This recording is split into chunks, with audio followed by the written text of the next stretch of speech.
Good evening, ladies and gentlemen. Thank you all for being with us this evening. My name is Frank Turner. I'm the President General of the Society of the Cincinnati. Delighted to welcome all of you to Anderson House, international headquarters of the Society and its American Revolution Institute. For those of you who are joining us for the first time, the Society was founded May 13th, 1783, by the retiring officers of the Continental Army. The organization takes its name from the ancient Roman Lucius Quintus Cincinnatus, a classical embodiment of civic virtue. The Society's American Revolution Institute promotes knowledge and appreciation of the achievement of American independence, never letting the world forget why the American Revolution still matters. We fulfill this aim through our world-class research library, our beautiful museum, and our classroom educational programs. Tonight, we are very honored to have Nicholas Fairfax, 14th Fairfax of Cameron. Lord Fairfax will discuss the early history of the Fairfax family in America and the relationship between the Fairfax and Washington families before, during, and after the American Revolution. Tonight's program is made possible by the generous support of the Massachusetts Society. Let me also add my personal thanks to my friend and Maryland member of the Cincinnati, Peter Wiro. This visit by Lord Fairfax was Peter's idea. And if you know Peter, if Peter has an idea, it usually gets done.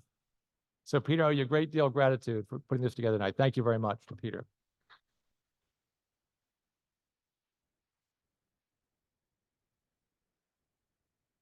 And all Peter's family that's here as well. Thank you. Many in the audience know that the first Lord Fairfax to come to America was Thomas Baron Cameron, the sixth Lord Fairfax. Thomas Baron was born at Leeds Castle in England in 1693. In 1717, he inherited the castle as well as a massive proprietary land grant that originated from the crown. The sixth Lord Fairfax visited Virginia in 1735. He was immediately attracted to the rustic beauty of the Blue Ridge Mountains. He returned permanently to Virginia in 1747 and was introduced to a young George Washington soon thereafter. Thomas Fairfax played an influential role in Washington's life, serving as a mentor, neighbor, employer, and friend. Fairfax gave Washington his first real job when he hired the 16-year-old Washington to survey his lands west of the Blue Ridge Mountains. Although a professed Loyalist throughout the American Revolution, Fairfax was discreet about these sentiments, remained a close friend of Washington until Fairfax's death in 1781. Nicholas Fairfax, 14th Lord Fairfax of Cameron, is a Scottish nobleman, peer, barrister, and businessman. He first served as a member of the House of Lords from 1977 to 1995. He was elected to return to that body as one of the 48 elected Hereditary Conservative Peers in November of 2015. Lord Fairfax is a director of the North of England Marine Insurance Company, a consultant to Burford Capital, one of the world's largest litigation and corporate intelligence firms, and a co-founder of Hawkey Worldwide, a private security firm. Early in his career, during the late 1970s, Lord Fairfax did an internship at the prestigious Washington law firm of Covington and Burling, and he lived in Q Street, just one block west of the Anderson House. Lord Fairfax has been traveling the United States, and we are very fortunate that he stopped by the Anderson House this evening to chat with us. One more thing I did want to mention, this is kind of the unofficial history, but I know the Lord Fairfax is very proud of this history, is its connection to Maryland, especially Southern Maryland. I happen to be a Southern Marylander myself, and there are many in the room tonight.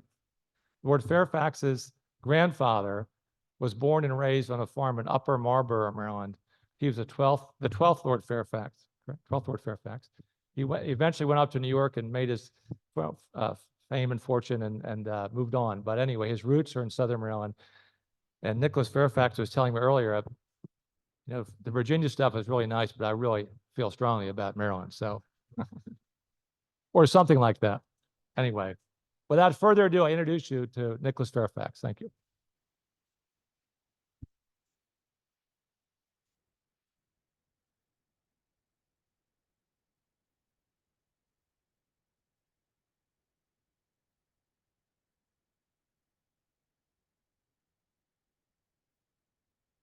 If at any time, particularly those at the back, can't hear me, will you raise your arms and wave or something, and I'll try and speak up. But I hope we've got the sound system just about right.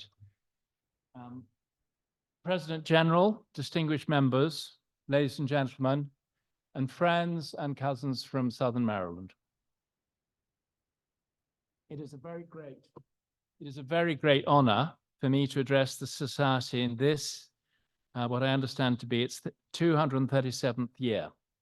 And also for my son, Rory, and I to stay this week at the Anderson House, which is a huge privilege, as it's surely the grandest and probably the biggest private house in Washington. And we appreciate that very much. So thank you so much for allowing us to do that.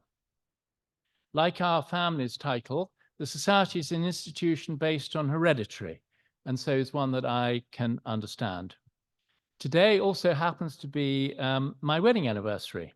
And so it's a very happy and propitious day for me to give this talk, as you've heard, on the relationship between our family and the Washington family in 18th century America. The scheme of my talk this evening is going to be as follows.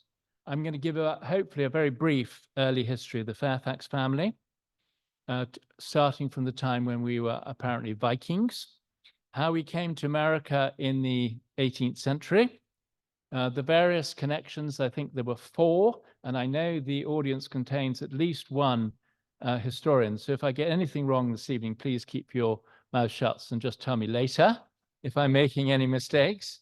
But anyway, I'm going to identify about 4 connections. And if there's time, later events after the death of Thomas, the 6th Lord, in 1781, and he was the one after whom the county was named. So first of all, about the early history of the Fairfax family. As I've said, we believe we were originally Vikings who settled in Yorkshire in the north of England in probably the 9th century. And we do have a 20-foot long, rather a wonderful illustrated family tree that begins in the reign of Henry II. So that, in other words, the late 12th century. So we can trace ourselves back to then anyway. And it's rather a fun document because instead of just having the names of the people, it actually has watercolors of each of the characters as well. So it's a rather amazing thing. We then became Yorkshire landowners, squires, and soldiers, and were ennobled in 1627 when we paid Charles I £1,500. I understand about £3 or £4 million now for our peerage. We had performed good military service, notably in the so-called Low Countries, which probably means Holland and Belgium now. And the king, this is Charles I, who was always looking for funds, was content to sell us our title, albeit a Scottish one, in return for that military service. So it was quite a good deal. So he said, gave us a pat on the head and said, by the way, that will cost you £1,500. But my ancestor was very ambitious and was very happy to accept that title.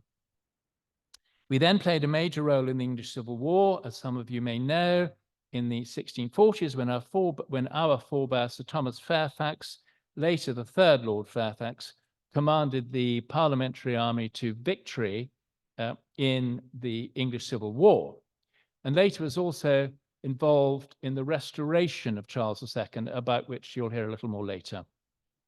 So I'm just going to say a few words about the genesis of the Fairfax family American connection.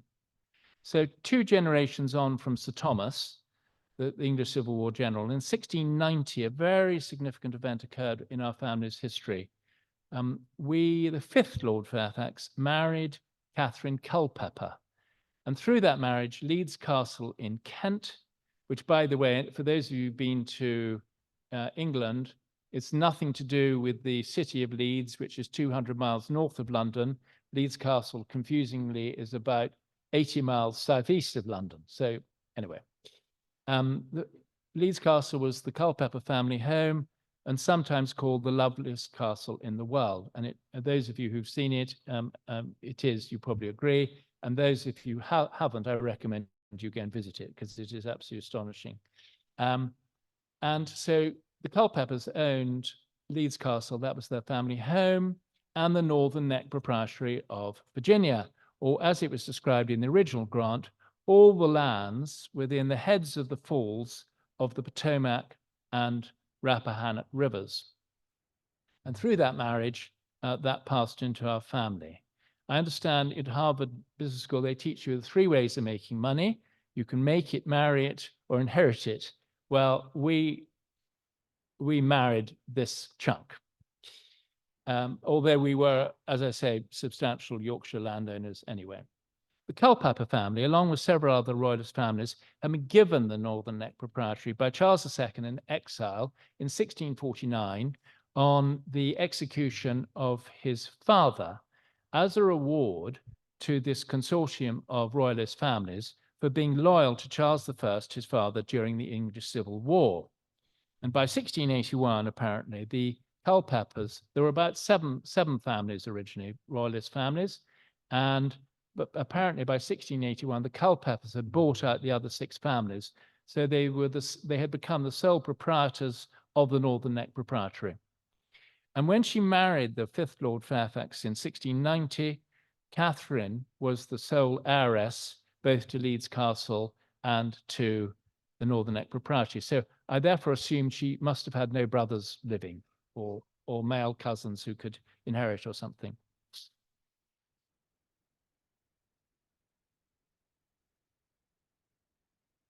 Now, as you can see from what I've just said, the fact that by that marriage, Leeds Castle and the proprietary passed into our family was, as my brother in his book, Fairfax of Virginia,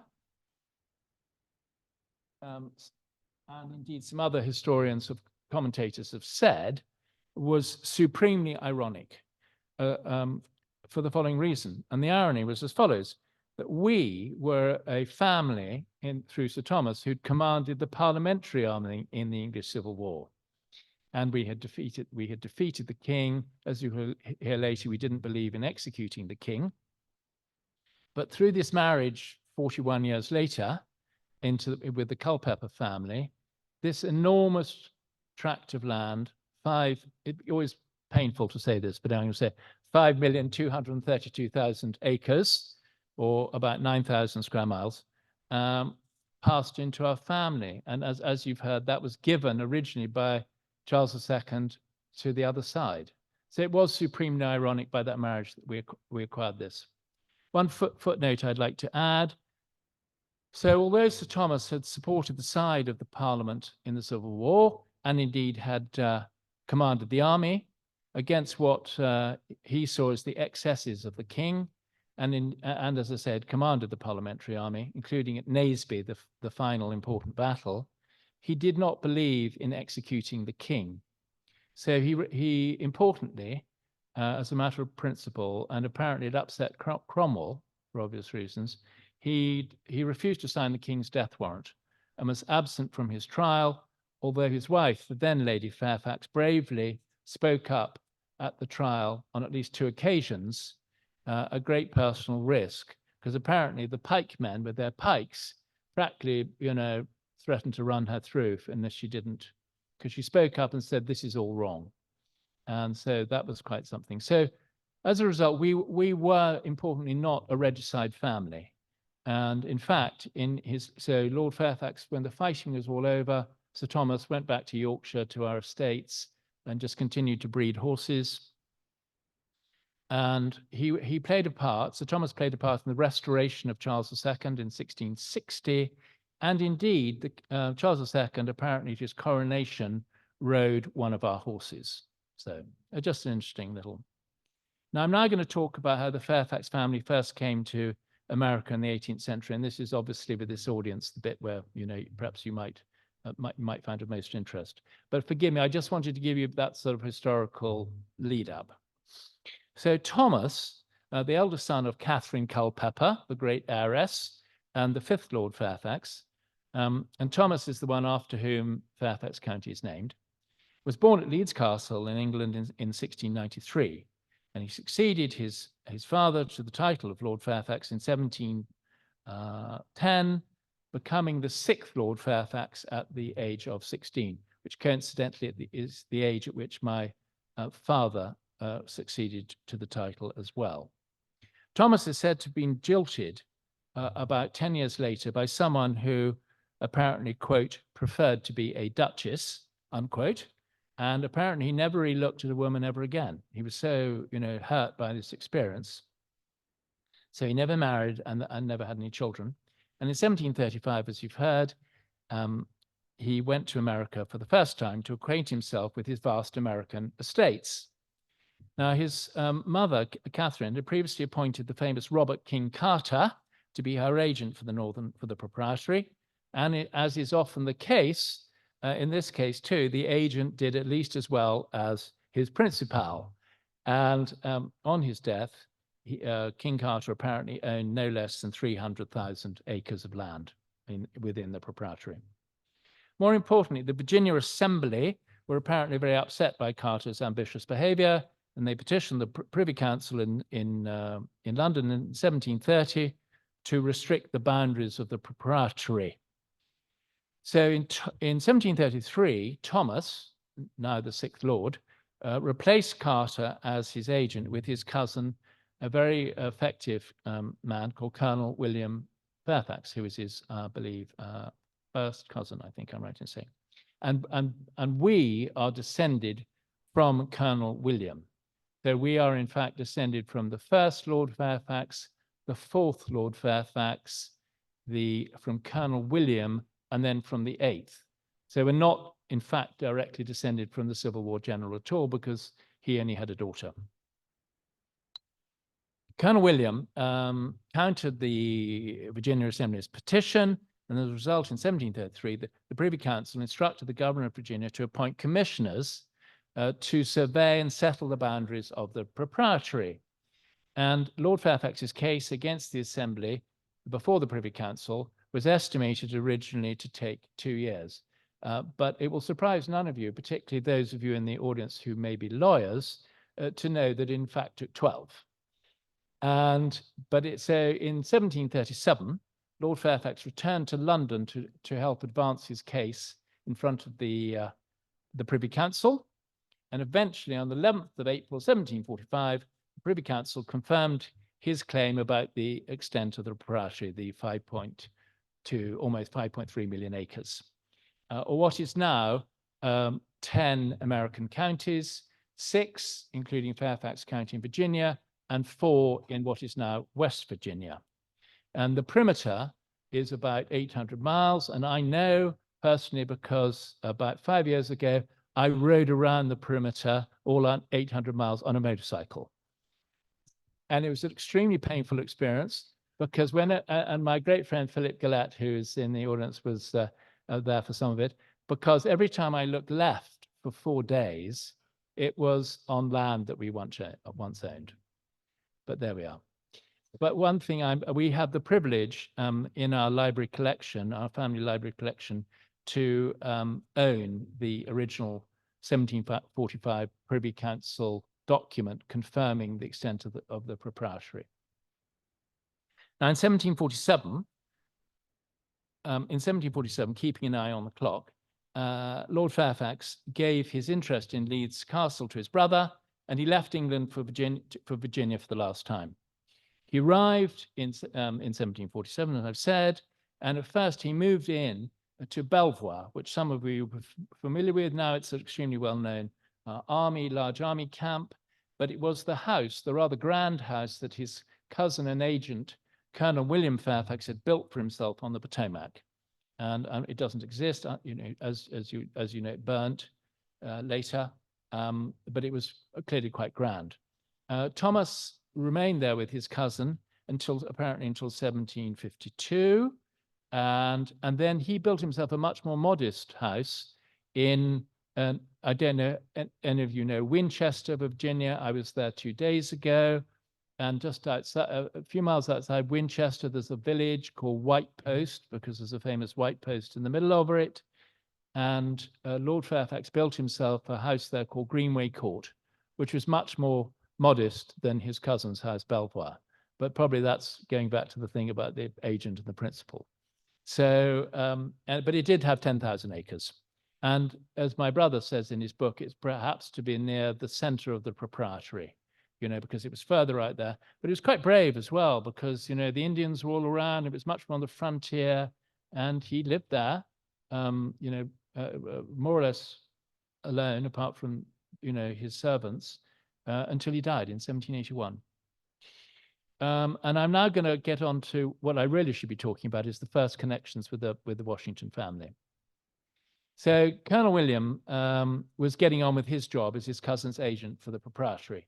And in this capacity, his main task was to organize the surveying of the proprietary and to parcel it out in leaseholds to settlers. And this is where the Washington family and George Washington first entered the story.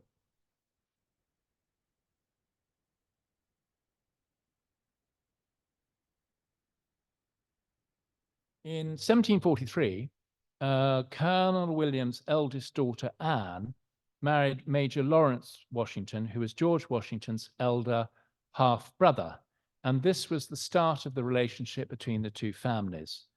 As Ron Chernow puts it in his seminal work, The Life of Washington, quote, Colonel William wielded breathtaking power in Tidewater, Virginia, as land agent for the Northern Neck Proprietary, and, quote, through a maze of business dealings and social marital ties, Fairfax power ramified into every corner of Virginia society. Now, I don't know, when I first read that, I didn't know what ramified meant. I had to look it up, but I hope probably you're better educated than I, so I hope you get the idea. And Chernow continues, by marrying Anne Fairfax, Lawrence Washington crossed a social chasm that segregated the merely comfortable from the fabulously rich, making George a welcome visit at Belvoir at the impressionable age of 11. And this, by the way, was the age, as many of you will know, at which George lost his father. As Chernow puts it further, the Fairfax connection opened up in a world of extraordinary magnificence for young Washington. His amazing career would never have unfolded had his fortunes not meshed so neatly with the interests of this ruling clan. And Colonel William also clearly spotted George's great, potential talent. And George, because he spent a lot of time at Belvoir, became a close friend of Colonel William's eldest son, George William. And as I say, they spent a lot of time at Belvoir. And Chernow, again, I think this is my last quote I have from him, but he said, much more than merely a young favorite, George soon became virtually adopted by the Fairfax family following the death of his father. So he was spending time at Belvoir, and he became a close friend of George William, and you probably know some of the other things which are to follow. And George Washington later wrote to his younger brother, Jack, many years later, I am under many obligations to that Fairfax family, particularly to that old gentleman. And I'm sorry, but I don't know whether that refers to the 6th Lord Fairfax or to his to Colonel William. Andy, maybe you do know, but we talked about this yesterday, and I'm not clear whether the old gentleman, which of them it refers to, but it's one of the two. And this relationship soon had a very positive effects for the young George Washington. In 1747, apparently his family ran into financial difficulties, as a result of which his education ended. He's never had a formal education, but and unlike his elder brother who'd been educated in England, he was just educated locally. But anyway, he decided to become a land surveyor. At the time, a potentially very lucrative occupation for a young man. He'd originally wanted to go into the Navy, but apparently his mother, Mary Ball Washington, disapproved of that as a career, and so he became a surveyor. But that turned out to be very good news for him, because the following year, Colonel William appointed his son, George William, and the 16-year-old George Washington as surveyors on a surveying mission of the proprietary to help divide it up into saleable leaseholds. And we were at Mount Vernon yesterday, and we saw a document which George Washington, quote, borrowed from our family, which is wherever you are in the audience, Stephen, yes, which is all about surveying. So it's like a sort of, and it's now signed by him. So this led in 1749 to George Washington being appointed surveyor of Culpeper County, thereby apparently becoming the youngest official surveyor in Virginia history, reflecting, as our old friend Ron Chernow says, his privileged friendship with the omnipotent Lord Fairfax. And at the same time, George Washington also continued to receive a steady stream of surveying appointments emanating from Belvoir, so much so that in 1750, he made his first, this is what we now call a side hustle, I think, but he made his first land investment, apparently buying 1,500 acres in the Shenandoah Valley.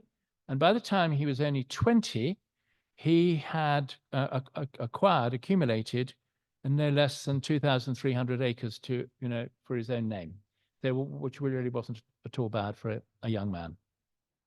Now, my brother Hugh, the author of The History of Our Family in America, in his book Fairfax of Virginia, theorizes that the time the young George Washington spent with the Fairfax family at Belvoir may have colored his later political thinking. Because as you've heard, in the English Civil War, our forebear, Sir Thomas, commanded the Parliamentary Army. And he wasn't so much a Republican as he just believed that the king and his father and other Yorkshire families in the north believed that Charles I, the king, was exceeding his powers. And Charles I talked about the divine right of kings and so on.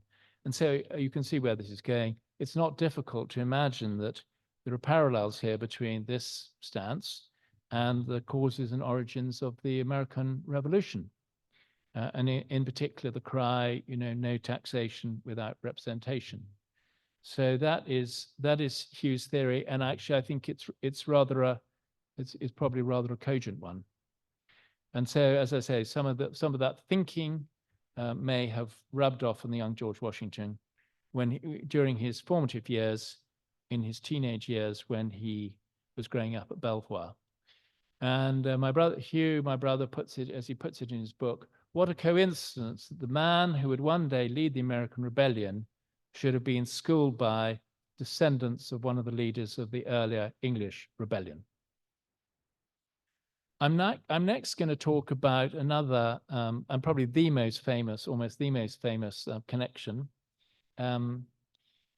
is the connection between the Washington family and the Fairfax family, but more accurately between George Washington. And this, of course, is his lifelong relationship with Sally Fairfax, as history recalls her. Now, she was actually born, her maiden name was Sarah Carey, and she was apparently the beautiful and accomplished daughter, apparently she spoke French and had other accomplishments, of someone called Colonel Wilson Carey of Seeley's Plantation on the James River, who had one of the greater fortunes in the colony, apparently. So she came from a rich and a privileged background herself, and she was not only very pretty and good looking, but she spoke French and could do various other things as well, apparently. And in 1748, so Sally Carey, Sarah Carey, married George William, Colonel William's eldest son, and she moved with her husband into Belvoir. And she was two years older than George Washington. And she was at first just a very attractive, slightly older woman in George's life. But this, by all accounts, soon morphed into flirtation, infatuation, and later into a relationship that was deeper and undoubtedly more serious on both sides. And it lasted all the way up until George Washington died. We know this from their lifelong correspondence, and in particular George Washington's letters to Sally, including one that many of you may know that he wrote to her in 1758 that included the words, "'Tis true, I profess myself a votary to love." Of course, there was a big risk in such candid correspondence, particularly, in the social circles and the environment that they moved in 18th century Virginia.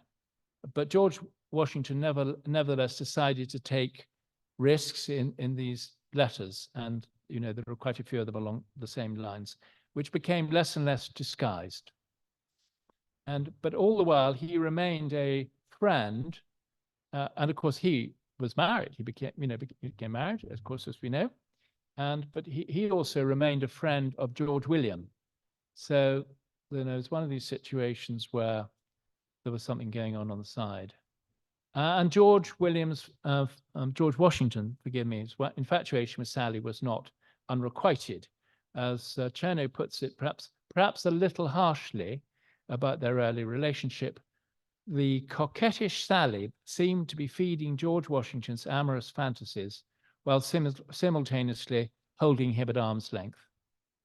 And history, maybe Andrew will correct me, history apparently does not know otherwise, but it seems to assume that their relationship remained platonic throughout their lives. But it is extremely well known.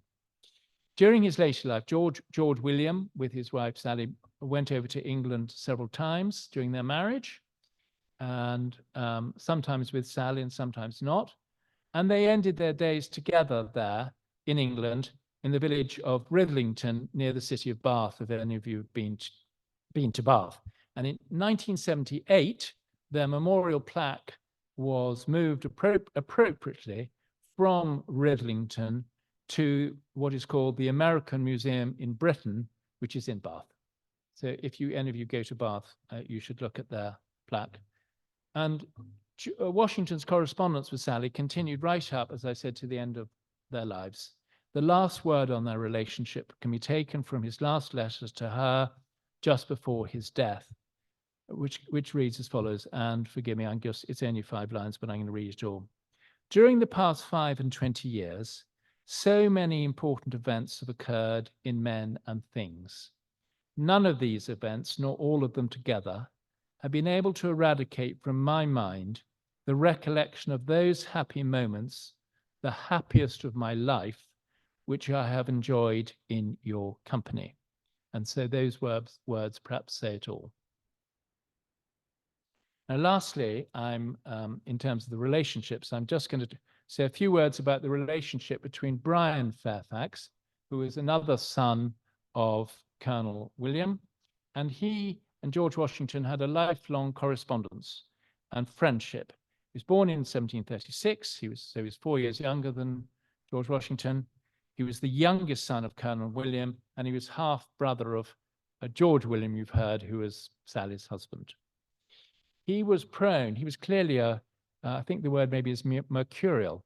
He was clearly prone to, if one could put it politely, prone to changes of direction in his life, and was variously a landowner, because he inherited a lot of land by inheritance. He was briefly an ordained rector, and he was briefly also the 8th Lord Fairfax, because he reclaimed our title in 1800, but I think he only used it when he was in England for about 1 year. And he didn't like all Fairfaxes in America who've followed, he didn't consider it appropriate, you know, in the late 18th century America to use the title. Apparently, he was sensitive, complicated, moody, and impulsive. And he was always sort of, you know, changing tack and thinking of new things to do and then giving them up and so on. So their characters could not have been more different from George Washington with all his qualities. But surprisingly, they had a close friendship and correspondence, all, as I mentioned, all their lives. And Brian was one of the official mourners at George Washington's funeral. They often went fox hunting together. George Washington and his wife were godparents to Brian's son, Ferdinando, and Washington also left Brian a Bible in his will. So despite their extraordinarily different characters, they very surprisingly remain great friends. And this is all documented in a book called A Fairfax Friendship, which some of you may know, written by Donald Zweig, and it was published in 1782 to commemorate the 250th anniversary of the foundation of Fairfax County. So if you want to read more about that correspondence, it's transcribed in that volume. Now, I'm just keeping one eye on the clock, allowing time for questions. So what I can speak about next, if it's time's permitting, and Andy, maybe perhaps you can guide me. I was going to say about subsequent events, and also what happened to Leeds Castle, Belvoir, Greenway Court, and so on. So I need some guidance because I think I've been talking for. Shall I go on for a little bit longer before questions? Yeah. Well, just quickly, because one of the questions whenever I speak on this subject you get asked is, well, what happened to it all? You know, the 5,232,000 acres and the money. Lord Fairfax apparently left the modern equivalent of about $400 million. Most of it in a chest under his bed, apparently, when he died. And so what happened to all that? Well, very quickly, I'll try and summarize. His 5/6 interest, the 5/6 interest in the propriety, in which Lord Fairfax had a life interest, passed under their mother's will to his younger brother, Robert, who was clearly a complete wastrel and, you know, spent all the money he could lay his mitts on. Then in laws passed by the Virginia Assembly in 1779 and 1782, all lands owned by British subjects vested in the Commonwealth of Virginia, following, you know, the war. But apparently, and I'm not sure if this is historically accurate, apparently the proprietary was exempted, perhaps because of our close relationship with your first president. I don't know. But in any event, what happened in 1793, Robert's interest, Lord Fairfax's brother's interest, and he was the 7th Lord Fairfax, passed to Lord Fairfax's nephew, who was called Denny Martin. And Denny Martin was the son of Lord Fairfax's sister. Because, as I said, he never married, never had any children, he didn't have any descendants, and he didn't approve of his brother, who he thought was just a spendthrift and burnt through money. So he made his heir, his nephew, Denny Martin, and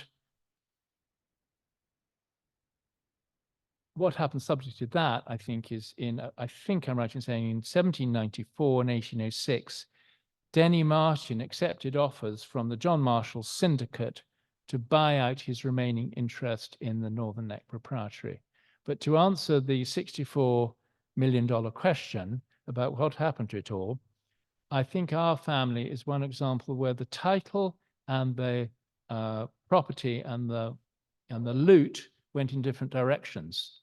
So, as I said, I've explained earlier on where we're descended from, and we have the title, but it was actually Denny Martin and his line who got a lot of the money. Interesting, Martins, some of you will be familiar with Martinsburg in Virginia, and it's named after the Martin family. So very quickly, and I really am in the final furlong here. So just what happened to some of the houses. So Leeds Castle, Denny Martin, the Lord Fairfax's nephew, died in 1800. He left Leeds to his younger brother, General Philip Martin, who likewise wasn't married and who lived there with his three sisters and apparently until 1821. And Philip, who was a general, he in turn left Leeds to his distant cousin, who was called Fine. He was looking around for an heir, and he found someone called Fiennes Wickham, and he left it to Fiennes Wickham on his on condition that Fiennes Wickham should change his name to Wickham Martin. So this he did, and so Leeds then remained in the Wickham Martin family all the way until 1926, when it was sold to the American triple heiress. According to my brother, Hugh, she inherited not one, but three American fortunes. Mrs. Olive Filmer Wilson, later Lady Bailey. And it was she who bought the castle in 1926, and she spent some of her fortune on restoring it to its current amazing shining condition.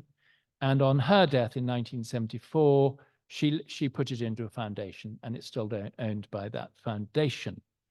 And so we, just in summary, we owned in our own name Leeds from 1690 to 1793, and then it went down the Martin and subsequently Wickham Martin lines.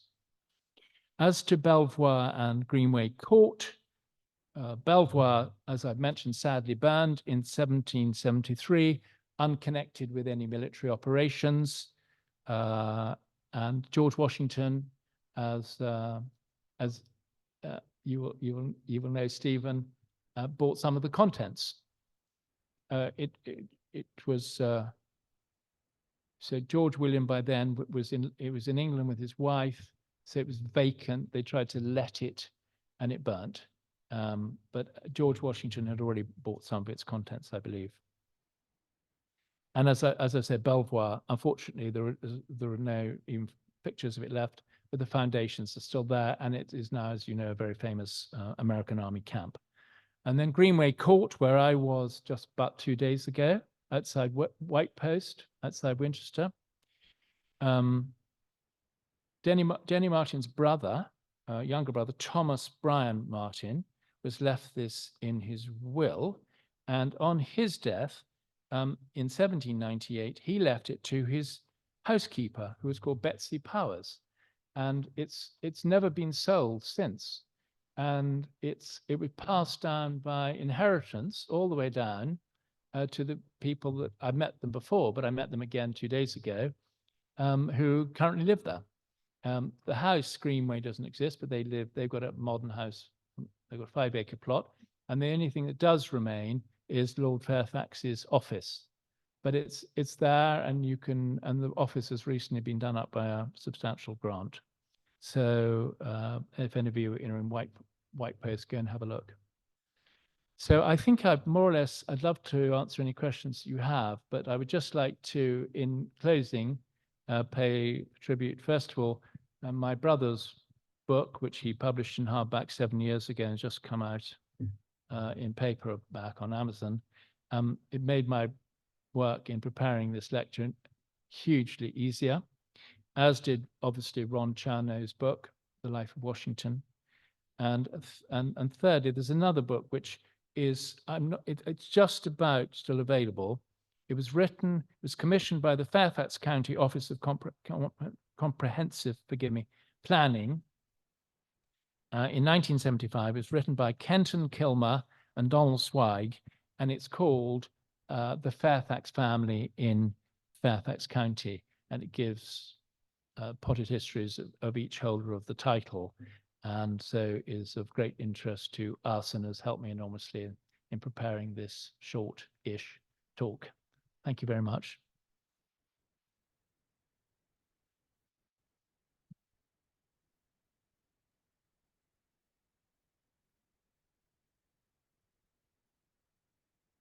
And I'd be more than Ladies and gentlemen, we'll take questions now. We have 2 microphones going on either side of the room. If I could kindly ask you to raise your hand and we will bring you the microphone, and wait for the microphone to ask your question so our friends on Zoom can hear it. So we'll start on right here. Don't be shy. Who went back to England and why? That's a great question. Okay, I'm sorry, who answered that? So I can look you in the eye? Yeah, okay, it's really interesting and I haven't had time to talk about it. So my American grandfather, who was born on a tobacco farm in southern Maryland, near Landover, called Northampton, he was born in 1870. His father was a doctor, and as I mentioned, during the 19th century, none of the Fairfaxes used their title. And indeed, our title was dormant for over 120 years. My grandfather was born on that tobacco farm. It was about 800 acres, so we owned that, but we sure as didn't have much cash, I don't think. You know, we'd lost stuff in the Civil War as well, and everything. So I think, and he went up to New York when he was 16. He was a bank clerk at Brown Brothers, and then subsequently he became a partner in a firm called Bondbright. I think we're on the New York Stock Exchange, and he started to make money. And in 1900, I think he was sent on a business trip, age 30, to London by his firm. And when he was there, he discovered that he had English ancestry. And by 1908, he by then decided to stay in England, which was quite a wrench for him because he had 4 sisters and a brother who were over here, and you know, all my kissing cousins in the front row here in Maryland. You know, he left left Northampton, our farm, behind, but he then was completely single-minded. He reclaimed our title in 1908, and that was confirmed by the Privy Council. He had to renounce his American citizenship, and he remained in England for the rest of his life. But and then he went on a lifelong mission to collect stuff because he'd made money himself, and also he married my Scottish grandmother, who was a small heiress, and he went on a lifelong mission to try and collect back stuff that had been dispersed, forgive me, to the 4 winds. So he went back, and funnily enough, well, not funnily enough at all, actually, but I'll tell you the story. So all the Fairfaxes in England who were living in Yorkshire, they were absolutely furious because they said, who is this upstart Yank who is coming over age 38 and purporting to be Lord Fairfax? And they were absolutely furious, you know, by what happened. But the Privy Council, and we have all the documentation in 1 volume, confirmed that he was, as they said in the Matrix, the one. And so yes, and he was really, we owe an awful lot to him. He was completely single-minded. He didn't marry till he was about 53. I mean, he was a total workaholic. By then, he'd founded his own bank in the city of London called Fairfax and Co. So he married my grandmother, and so apparently, the day he got married, he married my grandmother. They had a wedding in the morning in London, and they had a lunch reception at the Hyde Park Hotel, and he went back to his office in the afternoon because he didn't, you know, trust anyone not to mind the shop. So he was the one who came back, and that's why we are now, you know, English again.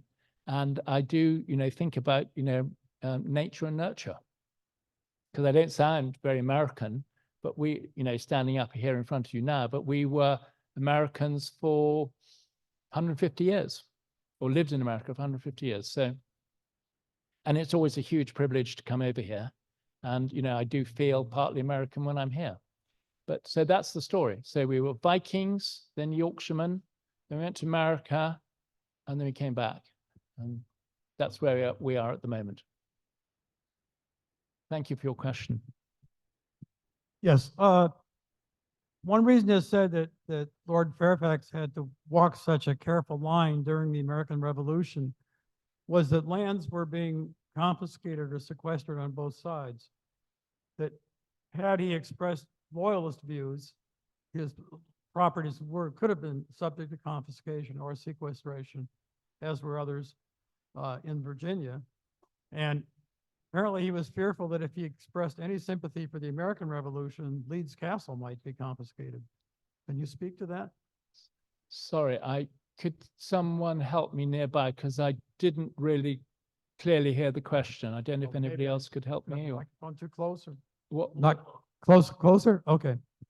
I was talking about sequestration and confiscation of properties during the Revolution. In Yeah. Virginia, Loyalist properties, I'm familiar with the Tankerville family, their properties were sequestered, and Fairfax obviously didn't want his land sequestered and sort of kept whatever Loyalist views he had to himself.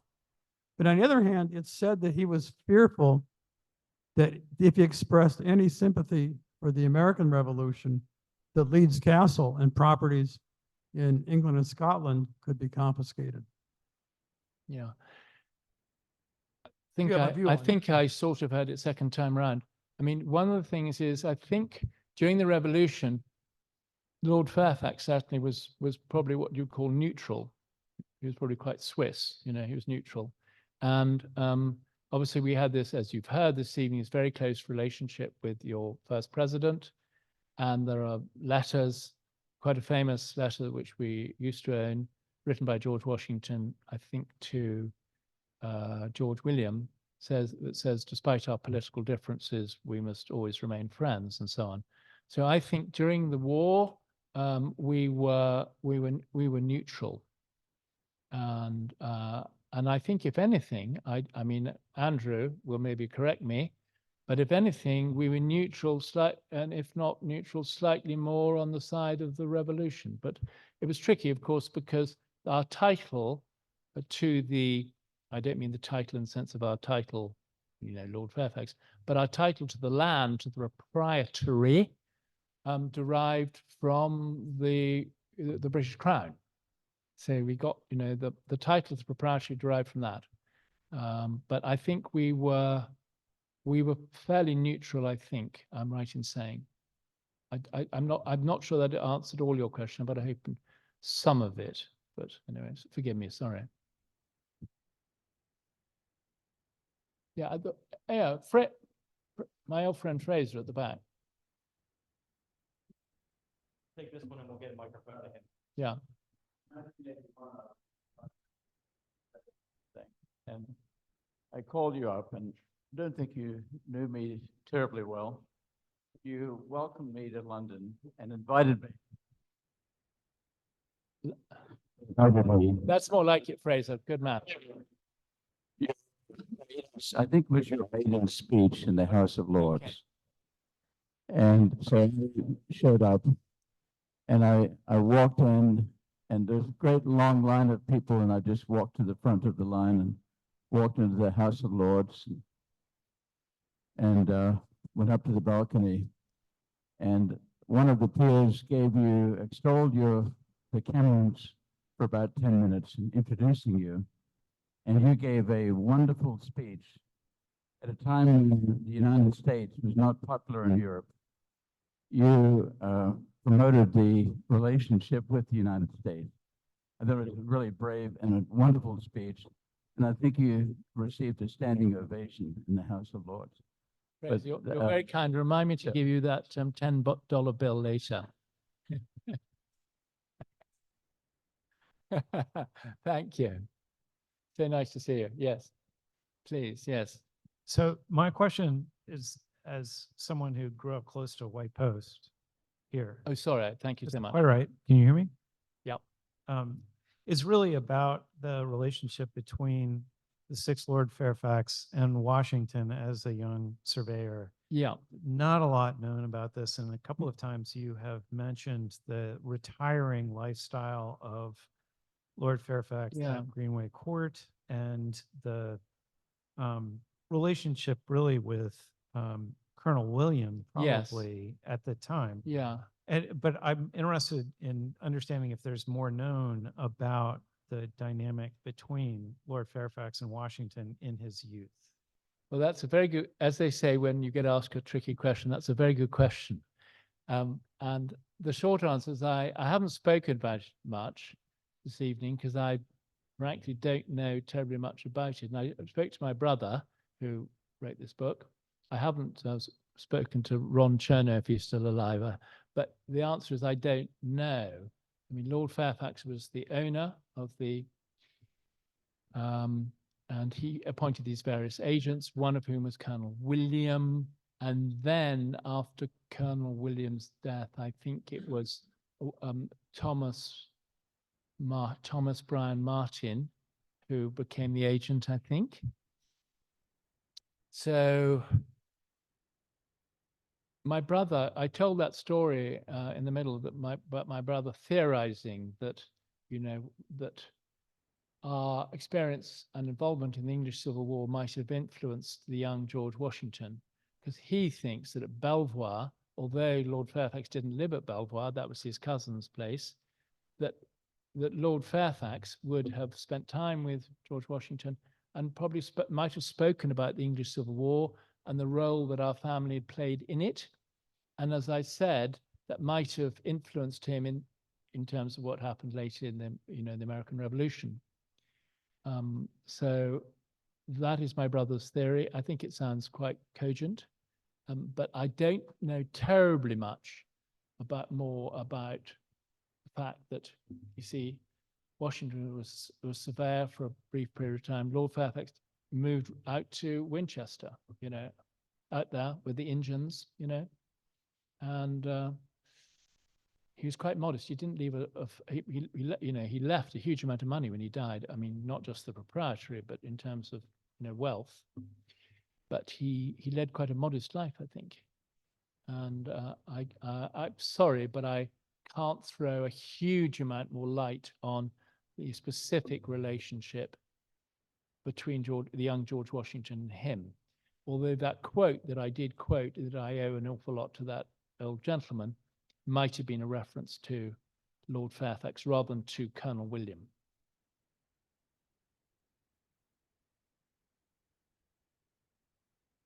Fairfax, thank you again for your history and wonderful insights. We really appreciate you coming, and please come again and safe travels. Thank you so much. I'd love to come again. And before I'd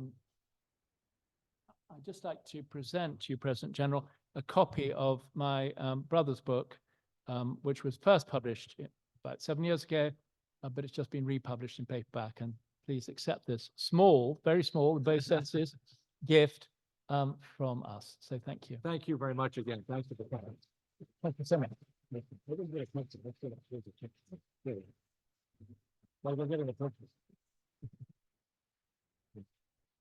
Thank you again. Appreciate it.